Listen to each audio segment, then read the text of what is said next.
Di lang physical, kundi pati emotional aspect ang pinaghahandaan ni Dennis Trillo sa kanyang pagganap sa pinakamabagsik na character sa family drama series na Pulang Araw.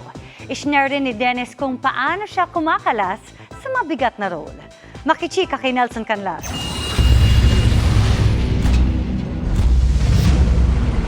Sa nalalapit na digmaan sa Pulang Araw, malapit na rin nating makilala si Colonel Yuta Saito, ang Japanese official nung panahon ng giyera at gagampanan nito ni Dennis Trillo.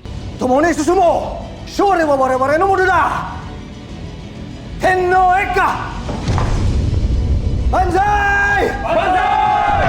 Para sa Kapuso Drama King, isa na raw ito sa pinakamahirap na role na kanyang ginampanan. Workout ang preparation ni Dennis para maging kapani-paniwala ang pagganap niya bilang isang sundalo. Ang mga eksenang labis ang kanyang pinapakitang emosyon. Kono sensou de wareware ga kanarasu katsu. Dagdagan pa ng pagsasalita ng Old Japanese language. Tenno Eka no tame ni!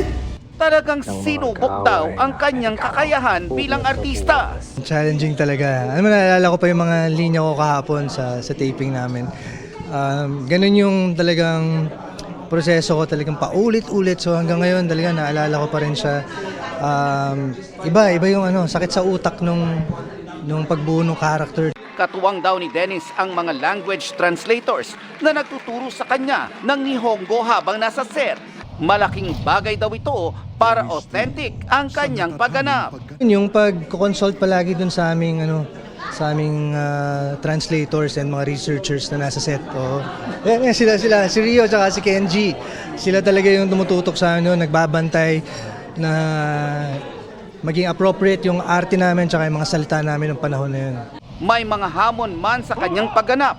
Madali na raw para kay Dennis ang pagkalas sa karakter. On his way home, pagkatapos ng taping, nanonood daw siya ng mga funny TikTok videos para mapalitan ang kanyang mga emosyon. Nanonood ako ng mga nakakatawang videos sa biyahe pa uwi hanggang makatulog ako para, alam mo yun, puro positive energy yung madala ko sa bahay. Nangingibabaw din daw ang kanyang pasasalamat na naggagampanan niya ng maayos ang kanyang role.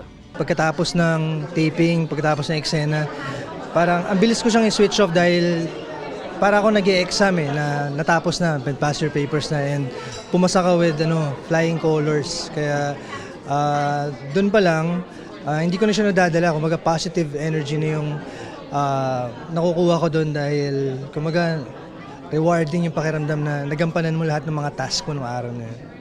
Nelson Canlas, updated sa Showbiz Happening.